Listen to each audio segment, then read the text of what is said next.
Lorsqu'une paire d'agents de sécurité tenta d'expulser un marine noir de la cérémonie de remise des diplômes de son fils, personne ne s'attendait à voir 6 Navy SEALs surgir silencieusement de la foule, interrompant tout sans prononcer un mot. Solomon Drayton ne s'attendait pas à être reconnu en arrivant sur le parking arrière du lycée Elmedge. L'établissement ressemblait à tant d'autres dans les petites villes du Texas. Vieilles briques rouges, quelques drapeaux flottant au-dessus des portes et des élèves regroupés près du gymnase. L'endroit grouillait déjà de monde. Des parents en chemise boutonnée, des frères et sœurs avec des pancartes faites main, une femme âgée appuyée sur un déambulateur. Tout était conforme à ses attentes. Il gara sa Dodge Charger près du grillage et en sortit, ajustant son uniforme bleu foncé de marine. Ses bottes brillaient, non pas pour attirer l'attention, mais parce qu'il n'avait jamais fait les choses à moitié. Il scruta les lieux. Sa posture était droite et posée. Malgré sa sérénité, son visage reflétait celui d'un homme qui avait vu la vie sous tous les angles. Il avait conduit 8 heures depuis Temple pour assister à la remise des diplômes de son fils. Il aurait pu prendre l'avion, mais la voiture préférée de sa défunte épouse était la Charger, et 2 ans après sa disparition, la route le rapprochait encore d'elle. Il ouvrit la boîte à gants et en sortit une photo délavée. Une petite déchirure dans un coin la montrait, sa femme berçant son bébé Tyrone. Il la glissa dans la poche intérieure de sa veste. « Tu m'as manqué, murmura-t-il. Je ne voudrais pas rater ça. » Sa marche vers l'entrée était lente, posée. Chaque pas portait quelque chose de lourd et de non-dit. À l'intérieur, le gymnase bourdonnait de vie. Des chaises pliantes encombrèrent le sol et les gradins étaient bondés. L'air sentait vaguement le vieux pop-corn et la cire. C'était chaotique et vivant. À la porte, Solomon tendit son ticket à un bénévole, un petit homme avec un presse-papier et un casque audio. Après un bref regard, l'homme pointa vers la gauche. « Vous pouvez y aller. Les places familiales sont à l'avant. »« Merci, » répondit calmement Solomon. Alors qu'il s'approchait de son siège, il passa devant des rangées de familles. Certains fixèrent son uniforme, y jetèrent un regard noir, puis se détournèrent. Une femme lui adressa un léger sourire, murmurant à sa voisine. Solomon resta imperturbable. Il était grand, noir et en uniforme depuis des années. Il comprenait la différence entre un regard curieux et un jugement posé. Il atteignit son siège et s'assit sur une chaise en plastique qui vacillait légèrement. Il l'ajusta sans se plaindre. La scène était décorée, les lettres argentées, promotion, 2024, s'étalant sur le mur du gymnase. Les membres du conseil scolaire se tenaient près du podium. Solomon regarda la file de diplômés au fond. Tyrone était là, grand et mince, avec les yeux de sa mère. 18 ans passés en un éclair. Il se souvenait avoir tenu son fils nouveau-né dans ses bras alors qu'il était encore en uniforme, les mains couvertes de poussière d'Okinawa. Il n'avait eu que 4 jours de permission. Et maintenant, ça. Il restait assis, immobile, clignant à peine des yeux, savourant l'instant. Les gens continuaient de se rassembler autour de lui. Les chaises raclaient, les papiers bruissaient. Quelqu'un rit trop fort. Un homme jura après avoir renversé son café. Solomon resta dans sa bulle. Son attention resta concentrée sur la scène, les étudiants et la photo pressée contre sa poitrine. Puis la musique commença. Pomp and Circumstance. La foule se leva. Certains étudiants semblaient nerveux, d'autres radieux. Solomon se tenait également debout, le dos droit, les bras le long du corps. L'hymne national suivit. Des mains se levèrent vers les chœurs. Solomon ne bougea pas. Il n'avait pas à le faire. Toute sa posture était un salut. Il repensa à sa femme, à la façon dont elle aurait pleuré pendant tout l'événement, rajustant la cravate de Tyrone encore et encore. Son regard ne quittait pas l'horizon. Mais juste au moment où l'hymne prenait fin, 2 hommes en uniforme entrèrent dans l'allée, se dirigeant droit vers lui. Ils marchaient d'un pas décidé. Pas de policiers, mais des agents de sécurité, Harland, d'après leur badge. Leurs uniformes étaient simples, polo noir, pantalon cargo, écouteurs, radios attachés à la ceinture. Aucun des deux ne paraissait avoir plus de 30 ans. L'un d'eux était petit, large d'épaules, le crâne rasé et l'air tendu.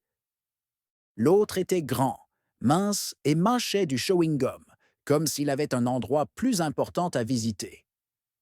Solomon les vit immédiatement, mais ne réagit pas. Son entraînement lui avait appris depuis longtemps que l'immobilité avait souvent plus d'autorité que l'action. Il gardait le regard droit devant lui, les mains posées légèrement sur ses cuisses. Le plus petit des gardes s'arrêta à côté de lui et se pencha juste assez pour parler à voix basse. « Excusez-moi, monsieur, dit-il doucement. Nous allons avoir besoin de vous. » Solomon tourna lentement la tête. « Il y a un problème ?» Le plus grand s'avança. « Oui, cet espace est réservé aux familles des étudiants de dernière année. » Solomon cligna des yeux, puis fouilla dans son manteau et en sortit le ticket imprimé qu'il avait déjà montré. « C'est ma place assignée. Troisième rangée, section gauche. Place familiale. Confirmé. » Le plus petit des gardes n'y jeta même pas un coup d'œil. « On nous a dit que c'était complet. » Solomon ne bougea pas. « C'était complet à mon arrivée aussi. Qui vous a donné cet ordre ?» Le garde le plus grand bougea légèrement, non préparé à la réponse calme et mesurée. « Écoutez, ce n'est rien de grave. Il y a des places libres à l'arrière. Ne déformons pas la situation. » Les yeux de Solomon se plissèrent, non pas de colère, mais d'une réflexion silencieuse. « J'ai fait 8 heures de route pour voir mon fils obtenir son diplôme. Je reste ici. » Quelques personnes à proximité avaient commencé à le remarquer. Une femme, 2 rangées plus loin, donna un coup de coude à son mari, lui indiquant la scène. Quelqu'un dans les gradins ajusta son téléphone, probablement en train d'enregistrer. Le petit garde se redressa, scrutant la salle du regard. « Monsieur, je vous le demande encore une fois. » « Vous pouvez poser toutes les questions que vous voulez, » répondit Solomon d'une voix plus basse, plus ferme. « Je ne bouge pas. » Le grand garde claqua la langue. « Vous seriez peut-être plus à l'aise à l'arrière. C'est tout ce que nous disons. » Et voilà. Solomon le regarda droit dans les yeux. Cette phrase n'avait rien à voir avec la logistique ou la politique officielle. Il s'agissait de quelque chose de plus profond, de plus ancien, quelque chose qui le suivait depuis des décennies, dans les bureaux, les salles d'attente, les porches et même les bases militaires. Caché derrière la politesse, à peine audible mais toujours présent, il ne répondit pas. L'atmosphère changea, comme lorsqu'une limite a été franchie et que tout le monde le sent. Le plus petit des gardes le remarqua aussi. Il ajusta la radio à sa ceinture, parlant doucement dans le micro, tout en gardant les yeux fixés sur Solomon. Solomon resta immobile, le regard droit devant lui, comme si la discussion était terminée, car pour lui, elle l'était. Une femme à côté de lui, âgée et pâle, se pencha légèrement vers lui et murmura « Ne les laissez pas vous déplacer. » Il hocha légèrement la tête, mais ne dit rien. Il ne voulait pas de scène. Il voulait juste voir son fils obtenir son diplôme comme n'importe quel père. Mais les gardes n'en avaient pas fini. Le grand baissa de nouveau la voix. « Si vous avez une plainte à formuler, adressez-la au secrétariat. On ne fait qu'obéir aux ordres. » Solomon tourna légèrement la tête. « Vous avez un nom, fiston ?» Le garde cligna des yeux. « C'est l'agent M. »« Pas l'agent ?» dit Solomon. « Vous êtes agent de sécurité privée. » Le petit est intervenu. « Bon, ça suffit. Si vous ne vous levez pas… » Il ne termina pas sa phrase, car à cet instant la porte du gymnase s'ouvrit et 6 hommes entrèrent. Pas d'uniforme, pas d'insigne, juste des pas fermes, des postures carrées et des visages qui avaient résisté à des épreuves bien plus rudes que des conversations gênantes et des suppositions erronées. Ils n'entrèrent pas en groupe. Ils entrèrent au compte-gouttes, chacun à leur place, comme des étrangers. Mais quiconque y prêtait attention pouvait le voir. Ils bougeaient de la même manière, scrutaient la salle de la même manière, restaient immobiles de la même façon. Solomon ne se retourna pas. Il n'en avait pas besoin. Il savait exactement qui ils étaient. Les gardes, non. Pas encore. Mais ils allèrent le faire. Solomon resta concentré sur la scène. Sa mâchoire resta immobile. Mais son esprit changea de vitesse. Il n'était pas en colère, pas encore, mais quelque chose en lui s'était enclenché. Ce bouton intérieur réservé à la pression, à la survie, au contrôle. Les gardes restèrent. Ils s'attardèrent, non pas pour faire respecter la politique, mais pour faire passer un message, pour lui rappeler qui avait l'autorité. Ce qu'ils ne réalisaient pas, c'est que Salomon venait d'endroits où l'autorité était une question de vie ou de mort, et non de chaises pliantes dans un gymnase ou d'annonces par haut-parleur. Un nom fut appelé depuis la scène, suivi d'applaudissements polis, mais l'attention s'était détournée. Ceux qui se trouvaient à proximité étaient concentrés sur la tension qui montait, même s'ils faisaient un semblant de ne pas l'être. Le grand garde, Mali, remua de nouveau. Il se pencha, la voix plus douce. « J'essaie de vous aider, d'accord? Il n'y a pas lieu d'envenimer la situation. » Les yeux de Solomon se tournèrent vers lui. « Ce n'est pas une faveur que tu es en position de lui accorder. » Il y eut un silence. Mali recula légèrement, reconsidérant son approche. Mais le plus petit, Garvin, indiquait son badge, était moins patient. Il supportait mal le défi. Sa main plana de nouveau sur sa radio. Quelques rangs plus loin, un homme se leva lentement. Personne ne le remarqua d'abord. Il resta silencieux, les bras croisés, le regard fixé droit devant lui. Coupe impeccable, carrure solide, expression calme. Il s'installa côté couloir, sans jamais quitter la situation du regard. Puis un autre homme se leva, cette fois de l'autre côté du gymnase. Même présence silencieuse, même geste délibéré. Puis un troisième. Aucun d'eux ne parla. Ils n'étaient pas obligés de le faire.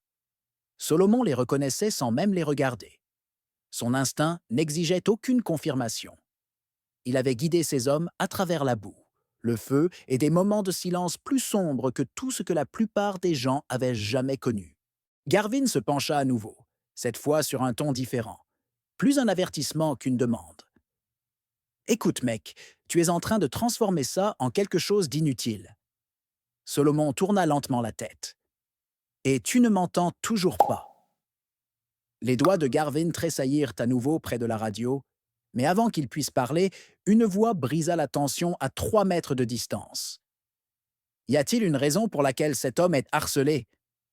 Calme, ferme et basse. Pas assez forte pour attirer l'attention, mais assez forte pour que la salle s'arrête pour l'entendre. L'orateur se tenait dans l'allée centrale, grand, barbe poivre et sel, un manteau noir sur mesure sur une chemise grise. Il s'appelait Creedman. Solomon l'avait un jour tiré des décombres à Kandahar, le traînant sur plus de 180 mètres à découvert sous le feu ennemi. Garvin leva les yeux, pris au dépourvu. « Qui êtes-vous » Creed ne répondit pas. Il fit un pas en avant. « Je vous ai posé une question. » Mali leva la main.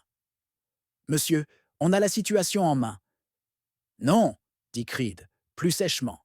« Vous n'y arriverez pas. » Un autre homme se tenait dans les gradins du fond. Puis un autre. Maintenant 4. Solomon restait assis, silencieux. Mais toute la partie gauche du gymnase s'était retournée pour regarder. Un enfant le désigna du doigt. Un professeur fit un signe vers la scène, essayant de détourner l'attention, mais personne ne se souciait plus des diplômes. Creed fit un pas de plus.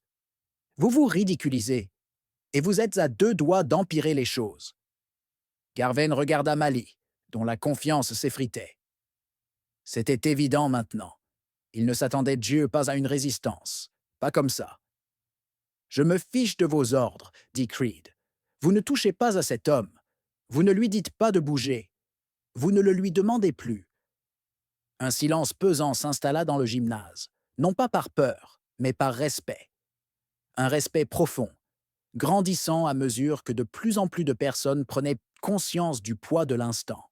Solomon leva enfin les yeux et croisa le regard de Creed. Il hocha légèrement la tête.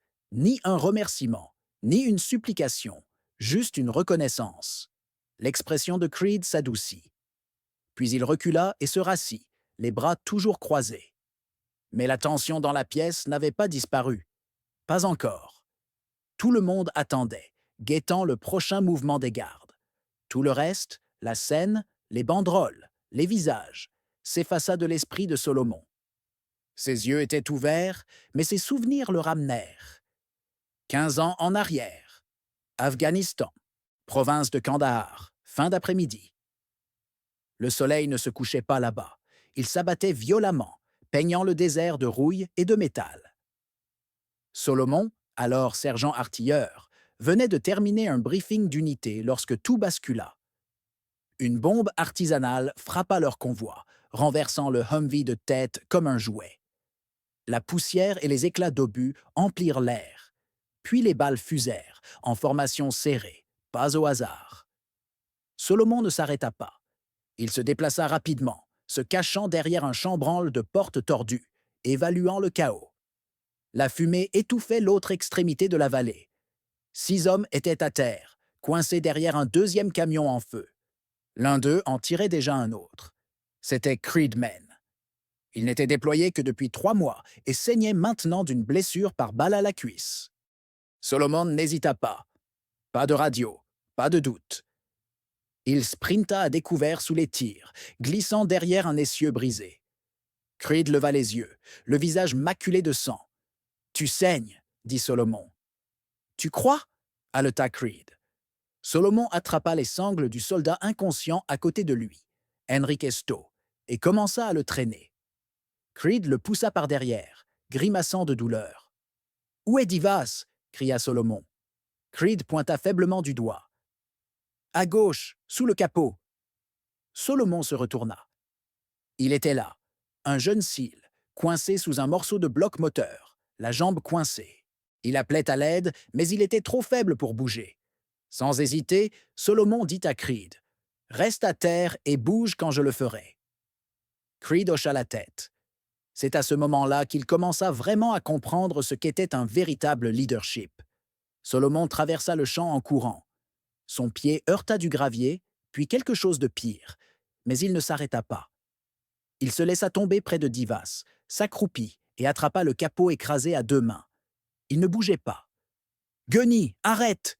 hurla Divas. « Je vais bien, vraiment. »« Tu ne restes pas ici, » répondit Solomon. Il planta un pied, poussa de toutes ses forces et tendit jusqu'à ce que ses côtes hurlent. Le métal craqua, mais se souleva juste assez pour que Divas puisse dégager sa jambe.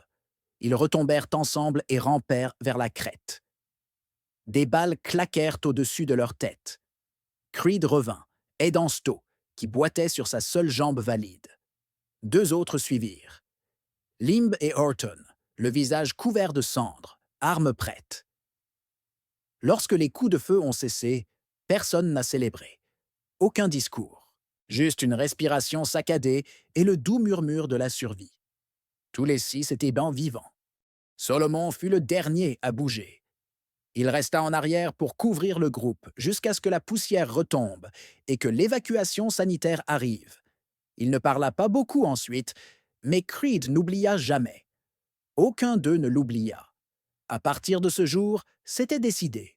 Si Salomon avait besoin de quoi que ce soit, où que ce soit, il serait là. Toujours. De retour au gymnase, Creed resta assis, observant les gardes qui s'attardaient encore près de Solomon. Il ne pensait plus au champ de bataille. Il pensait à la loyauté. L'homme qui l'avait porté hors d'une zone de guerre était maintenant interrogé lors d'une cérémonie scolaire pour avoir simplement tenté de voir son fils obtenir son diplôme. Creed serra les poings. Un autre SEAL, Javier Mix, entra et s'assit discrètement 4 rangs plus loin. Puis Zachary Wells se glissa à l'autre bout du gymnase. Ils ne parlèrent pas. Ils n'en avaient pas besoin. Solomon regarda vers le fond, brièvement. Son regard croisa celui de Mix. C'était suffisant. Les gardes ne comprenaient pas ce que signifiaient ces regards. Pas encore. Mais s'ils avançaient, ils le découvriraient. La cérémonie continua, du moins en apparence. On lisait encore les noms. Les applaudissements continuèrent de s'élever, certains plus forts que nécessaire, tentant de masquer la pression qui régnait dans la salle. Mais l'attention s'était détournée. Les regards autrefois fixés sur la scène étaient désormais rivés sur le 3e rang à gauche, où Solomon Drayton était assis, immobile, et où deux gardes s'attardaient sans plan. Garvin jeta un coup d'œil en avant, captant le regard nerveux d'un responsable de l'école qui articula quelque chose et fit un geste subtil vers la situation. Garvin secoua la tête. Il n'était pas prêt à céder. Il avait commencé, et maintenant sa fierté ne le laissait pas s'arrêter. Mali remua de nouveau, mâchant plus fort son chewing-gum, l'air mal à l'aise. Mais il resta immobile. « Monsieur, dit Garvin d'une voix plus forte, ceci est votre dernier avertissement. »« Pour faire quoi ?» demanda Salomon sans bouger. Garvin s'approcha, suffisamment près pour que sa ceinture touche le genou de Salomon. « Arrête de faire des bêtises, avance juste en arrière. » Salomon tourna la tête et le regarda droit dans les yeux. « Tu es le seul à poser problème. » La mâchoire de Garvin se crispa, puis elle s'échappa. « Tu crois que cet uniforme te rend meilleur que tout le monde? Ce n'est pas ta base militaire, c'est un lycée. » Un lourd silence s'abattit sur les rangs voisins. Une petite fille s'immobilisa, agitée. Un père se figea, son appareil photo à mi-zoom. Même Mali recula d'un pas, conscient de la gravité de ce qui venait d'être dit. Solomon ne sia pas. Il prit une inspiration, non pas pour se calmer, mais pour tenir le coup. « Tu devrais t'éloigner !» Garvin ne le fit pas. Sa main se posa sur sa ceinture, pas sur une arme, mais suffisamment près pour être perçu comme une menace. C'est alors que Creed se leva de sa chaise, sans crier, sans se mettre en avant. Il s'avança simplement dans l'allée, posé et clair, comme si le moment était officiellement devenu sa préoccupation. La salle de sport n'était pas totalement silencieuse, mais elle était presque silencieuse. La voix de Creed était ferme. « Si tu portes la main sur lui, tu me répondras. » Garvin se tourna vers lui. « Et qui es-tu censé être ?» Creed s'approcha. « L'homme qui vous dit ça s'arrête maintenant. » Un membre du conseil scolaire s'est penché vers le directeur et a murmuré quelque chose d'insistant. Une directrice adjointe s'est levée et s'est dirigée vers le fond, parlant dans le talkie-walkie à ses côtés. Le personnel scolaire commençait à comprendre que la situation ne s'améliorerait pas sans bruit. D'autres cils se levèrent, un par un, dispersés dans le gymnase. Aucun ordre, aucun signal. Juste le même instinct, s'activant instantanément. Tous les 6 étaient debout. Garvin jeta un coup d'œil autour de lui, commençant à comprendre qu'il ne s'agissait pas seulement d'un père contrarié. Quelque chose clochait. Ces hommes ne bougeaient pas, ne s'agitaient pas. Ils se tenaient immobiles, comme l'air avant une tempête pesante. Creed s'avança. « Tu as 2 options, partir maintenant ou voir ça aller là où tu ne le souhaites pas. » La voix de Mali finit par se faire entendre. « Laissons tomber, mec. » Mais Garvin ne bougea pas. Solomon reprit la parole. Non pas à Garvin, mais à Creed. « Ne perds pas tes mots. Il a déjà fait son choix. » Creed ne sourit pas, baissa simplement la voix une dernière fois. « Ne confonds pas silence et faiblesse. » C'est alors que Garvin recula. Juste un peu, mais ce fut suffisant. Sa main se détacha de sa ceinture. Son visage rougit, mais il savait qu'il était en infériorité numérique et dépassé. Le proviseur apparut près de l'allée et chuchota quelque chose aux gardes. Quoi qu'il en soit, c'était calme, mais ferme. Un instant plus tard, les 2 gardes se retournèrent et commencèrent à marcher vers la sortie arrière. Ils ne croisèrent personne en sortant. Solomon laissa échapper un long soupir, maîtrisé. Creed se rassit sur son siège sans dire un mot. Le reste des cils resta debout. Le moment n'était pas encore terminé. Dans la file d'attente des élèves, Tyrone Drayton observait tout, les poings serrés. Tyrone se tenait au milieu de la classe de finissants, entre une fille aux tresses colorées et un garçon dont la robe glissait sans cesse. Les autres essayaient de rester concentrés, riant nerveusement, vérifiant leur carte de visite. Mais Tyrone ne pouvait pas faire semblant. Son monde avait déjà basculé. Il avait remarqué les gardes se diriger vers son père dès la fin de l'hymne. Au début, il pensa qu'ils escortaient peut-être simplement quelqu'un ou l'aidaient à s'asseoir. Mais un pressentiment lui disait le contraire. Puis il vit son père assis, si immobile, si calme, mais figé. Il reconnaissait cette expression. Il l'avait vu à 12 ans, en pleurs après qu'un élève ait dit quelque chose de laid à l'école. Son père n'avait pas crié non plus. Il était assis avec ce même regard inflexible, solide comme l'acier. Tyrone continuait d'observer. De sa place dans la file, il n'entendait pas ce qui se disait, mais le langage corporel suffisait. Il vit les gardes se tenir trop près. Son père, immobile, ne bougea pas. Puis il vit un homme se lever. Un homme grand, en manteau sombre. Et d'une manière ou d'une autre, Tyrone comprit. Ce n'était pas seulement un parent. Cet homme connaissait son père, sa façon de bouger, sa façon de se tenir entre le garde et la rangée. Ce n'était pas pour le spectacle, c'était pour Solomon Drayton. Puis un autre homme se leva. Puis un autre. Ce n'était pas bruyant, mais on aurait dit que toute la salle le ressentait. L'atmosphère changea. Les regards se tournèrent. Le pouls de Tyrone s'accéléra. Ce n'était pas la peur. C'était autre chose, quelque part entre la fierté et le feu. Il avait grandi en entendant des bribes du service militaire de son père. Pas les plus graves. Son père gardait la plupart de ses souvenirs enfouis. Mais il y avait des indices. Un ami qui envoyait toujours une carte de Noël. Une cicatrice venue de loin. Une boîte dans le garage étiquetée Kandahar que personne n'ouvrait jamais. Il n'avait jamais su les noms, jamais vu les visages. Mais maintenant, ils étaient Mingwala, debout, comme s'ils avaient toujours été prêts, comme s'ils n'avaient jamais cessé de surveiller les arrières de son père. Tyrone cligna des yeux, luttant contre la douleur qui lui brûlait les yeux. Il ne pleurerait pas maintenant, pas ici. La file d'attente avança. Quelques noms furent appelés. Les applaudissements revinrent, lents au début, comme si quelqu'un avait appuyé sur Play après une longue pause. Mais la salle avait changé. Il ne s'agissait plus de décoration. Il s'agissait de quelque chose de plus profond. L'un des proviseurs adjoints toucha l'épaule de Tyrone et dit quelque chose, mais il ne comprit pas. Il hocha quand même la tête. L'élève à côté de lui se pencha et murmura « C'est ton père ?» Tyrone ne répondit pas. Il n'en avait pas besoin. Tout le monde avait vu.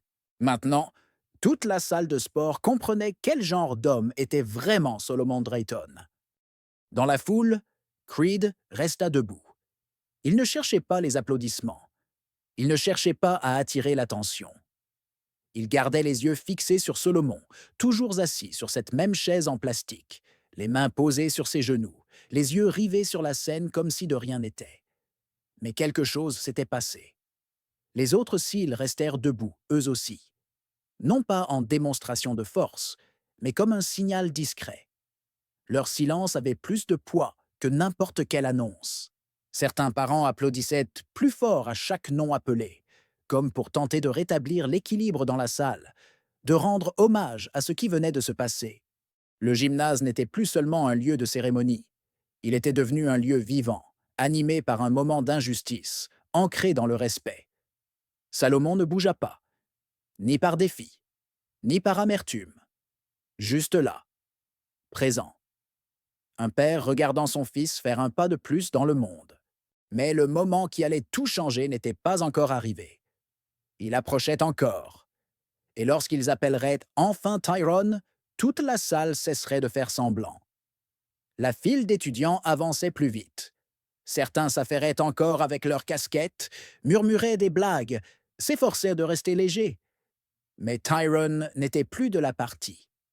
Ses pensées revenaient sans cesse à son père, assis seul, entouré de gens, mais ancré comme si cette chaise avait été faite spécialement pour lui.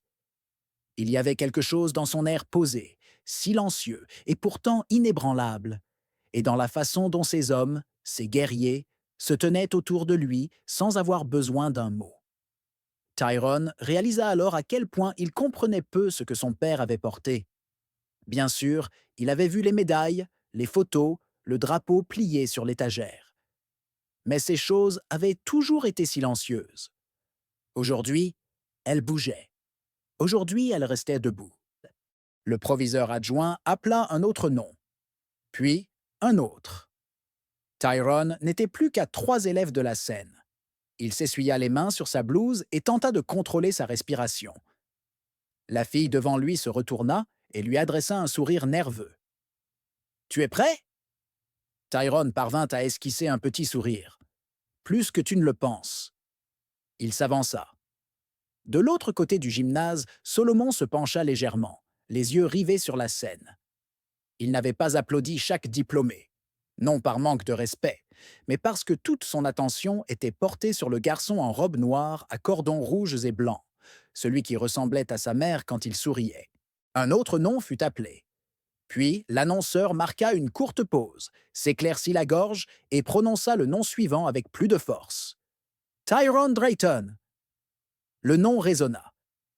Il y eut une fraction de seconde de silence, un demi-souffle, puis la salle explosa. Acclamations, sifflements, applaudissements. Mais ce n'était pas un bruit aléatoire, c'était délibéré, profond et parfaitement synchronisé. Les 6 Seals, toujours debout, applaudirent à l'unisson. Fort, régulier, précis. Ni pour la frime, ni par obligation. C'était un geste, un message. Nous vous voyons. Nous voyons votre père. Nous honorons cela. Tyrone traversa la scène avec une assurance lente, la tête haute, le pas assuré.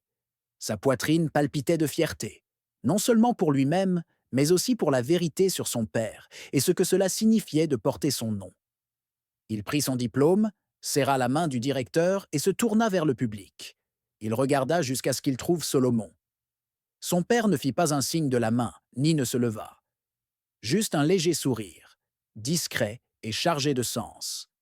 Tyrone hocha la tête et quitta la scène. Les applaudissements continuèrent. Les parents, qui n'avaient émis aucun son de toute la cérémonie, applaudirent à tout rompre. Certains se levèrent. Quelques-uns s'essuyèrent les yeux, sans trop savoir pourquoi, seulement qu'ils venaient d'assister à quelque chose d'important. Salomon resta assis, laissant l'instant passer en lui. Il n'était pas du genre à pleurer en public. Mais intérieurement, quelque chose changea. Ce n'était pas de la tristesse, ce n'était pas de la douleur. C'était une délivrance. Une délivrance qui n'arrive que lorsque quelque chose semble terminé, même si ce n'est pas le cas. La cérémonie continua. D'autres noms furent appelés, mais quelque chose avait changé. Chaque élève qui franchissait cette estrade le faisait en écho à ce qui venait de se passer. Non pas par effet dramatique, ni pour attirer l'attention, mais parce que c'était réel. Mais ce n'était pas tout. Lorsque père et fils se retrouveraient à nouveau devant le gymnase, ce ne serait pas seulement une fière étreinte. Ce serait la transmission de quelque chose de plus profond. 20 minutes plus tard, le dernier nom fut appelé. Les diplômés jetèrent leurs casquettes, poussèrent des cris de soulagement et s'étreignirent comme s'ils ne s'étaient pas vus depuis des années. Les téléphones sonnèrent, les appareils photos cliquèrent et les ballons s'envolèrent, tandis que les élèves commençaient à franchir les doubles portes au fond du gymnase. Salomon ne bougea pas tout de suite. Il resta assis tandis que le bruit tourbillonnait autour de lui, se laissant imprégner par les sons. Musique, rire, le scintillement des robes argentées et rouges tout autour. Son regard suivit Tyrone, tandis qu'il disparaissait dans le couloir avec ses amis. Un professeur lui fit un high five. Un autre le prit dans ses bras pour une rapide accolade. Au milieu de tout cela, Tyrone se retourna, une seule fois. Salomon l'a vu. Juste un coup d'œil. Mais ça disait tout. Tu as vu? Et le regard de Salomon répondait sans parole, à chaque seconde. La foule commença à se raréfier. Les gens s'éclipsèrent, portant des fleurs, des cadeaux, criant des félicitations. Salomon se leva lentement, étirant ses jambes encore trop longues. Creed s'approcha tandis que le gymnase se vidait. Au début, il ne dit rien, se contentant de jeter un coup d'œil à Solomon, puis jeta un coup d'œil vers les portes. « Ça va » demanda-t-il finalement. Solomon hocha légèrement la tête. « J'ai connu pire. » Creed esquissa un léger sourire. « Ouais, mais ça n'aurait jamais dû se passer comme ça. »« Non, » acquiesça Solomon. « Ça n'aurait pas dû. » Un autre Seal, Javier Mix, les rejoignit. On a essayé de faire profil bas, mais quand ce type a attrapé sa ceinture? Solomon leva la main, calme. Tu as fait ce qu'il fallait. Ça a suffi. » Ils restèrent tous les trois là un moment de plus, écoutant la salle se vider et le bruit s'estomper. Alors Salomon prit la parole. « Je veux voir mon fils. » Dehors, la lumière du soleil frappait durement le trottoir, projetant des ombres étirées sur le parking.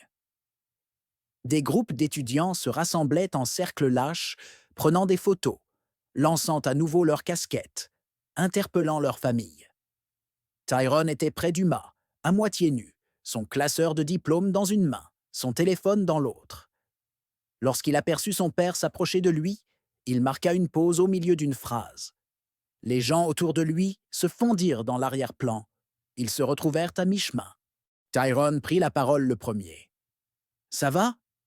Solomon hocha la tête. « Et toi ?»« Oui, » dit Tyrone, puis il détourna le regard. « Ils ont essayé de te faire partir. »« Je sais. » La mâchoire de Tyrone se serra. J'étais à 2 doigts de quitter la scène. « Je suis sérieux. » Solomon posa une main sur son épaule. « Et c'est exactement pour ça que tu ne l'as pas fait. » Tyrone parut perplexe. « Que veux-tu dire ?»« Parce que tu savais que je pouvais me débrouiller. Et parce que tu es resté concentré, que tu as vécu l'instant présent. Tu ne les as pas laissés te voler ça. » Tyrone prit une inspiration. « Ces types qui se sont levés, qui étaient-ils » Solomon regarda par-dessus son épaule. Les Seals étaient là dehors, eux aussi, rassemblés près des portes, parlant doucement. Ils ne cherchaient que pas à s'attribuer le mérite. Ils restaient juste vigilants, comme toujours. « Des hommes avec qui j'ai saigné, » dit Solomon. « Des hommes qui comprennent la loyauté. Des hommes qui se souviennent. » Tyrone hocha lentement la tête. « C'était quelque chose ?» « Il le fallait, » dit Solomon. « Parfois, se taire est plus éloquent. Et parfois, rester immobile en dit plus que n'importe quel discours. » Ils restèrent silencieux un instant. Puis Tyrone sourit. « Alors, tu vas me raconter quelques-unes de ces histoires maintenant ?» Solomon rit légèrement. « Quelques-unes. Tu es assez grand pour les vraies histoires maintenant. » Ils se tenaient là, côte à côte, pas seulement père et fils, mais 2 hommes liés par un non-dit. De l'autre côté du terrain, Creed leva la main. Pas un signe de la main, juste un discret signe de respect. Tyrone lui rendit naturellement sa main. Le soleil montait plus haut, mais pour les Drayton, le temps semblait ralenti.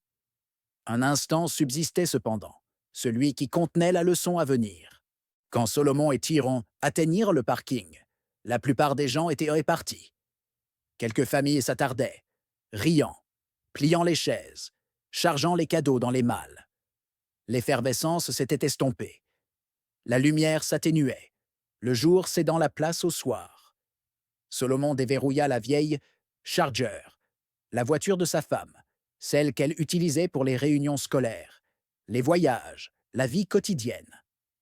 Tyrone s'arrêta devant la portière, caressant du doigt une éraflure près de la poignée. « C'est elle qui aurait été la plus bruyante à applaudir aujourd'hui, » dit-il. « Et elle t'aurait fait reprendre toutes les photos jusqu'à ce que ton sourire soit parfait, » répondit Solomon en souriant.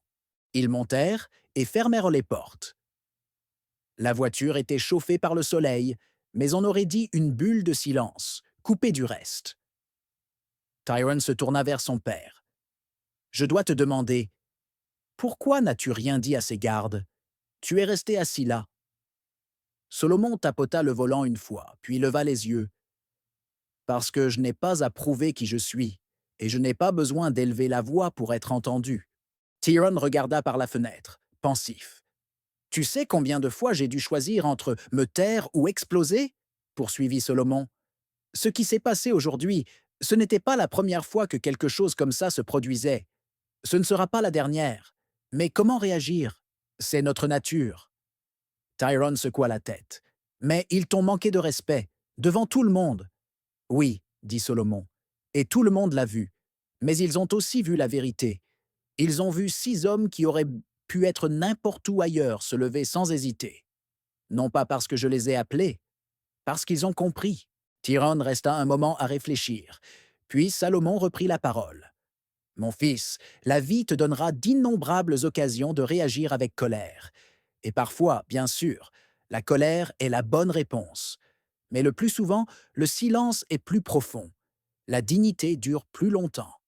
C'est ce dont les gens se souviennent. Salomon fouilla alors dans sa veste et en sortit la photographie pliée. La photo montrait Tyrone bébé, enveloppé dans les bras de sa défunte mère. J'ai gardé ça avec moi pendant toute la période de Kandahar, dit Solomon. Je l'ai gardé après le décès de ta mère. Je l'ai apporté ici, aujourd'hui. Non pas parce que ça me rend plus fort, mais parce que ça me rappelle ce qui compte suffisamment pour être protégé. Tyrone parla doucement. Tu as toujours su qui était de ton côté. Solomon sourit. Je n'avais pas besoin de savoir. J'y croyais, c'est tout. Les vrais hommes ne disparaissent pas quand les choses vont mal. Ils se montrent. Ils tiennent bon. Il y eut un moment de silence avant que Tyrone ne dise « Je veux être comme ça, comme toi. » Tu l'es déjà, répondit Salomon. Tu as traversé cette étape la tête haute. Tu n'as pas laissé la colère te voler ton moment. Tu as gardé ton calme, même quand tout autour de toi essayait de te faire trembler. À l'extérieur de la voiture, les derniers cils montaient dans leur véhicule. Creed jeta un dernier coup d'œil à la Charger avant de démarrer. Solomon hocha légèrement la tête, sans un mot, juste un signe silencieux annonçant quelque chose qui allait durer. Tyrone se cala contre le dossier de son siège. « Et maintenant ?» Solomon tourna la clé, et le moteur démarra avec un vrombissement profond. « Maintenant, on rentre. À toi de choisir le dîner. » Tyrone sourit. « Waffle House. » Solomon rit. Bien sûr, alors qu'ils quittaient le parking, l'école rapetissait dans le rétroviseur. Mais ce qui se passait dans le gymnase resterait gravé dans la mémoire de tous ceux qui en furent témoins. Et pour Tyrone, ce jour-là fut plus qu'une simple remise de diplôme. Il marqua le moment où il comprit que la virilité n'était pas une question de volume. Il s'agissait de savoir se tenir quand personne ne regarde. Certains hurlent pour se faire remarquer. D'autres restent immobiles et ne sont jamais oubliés.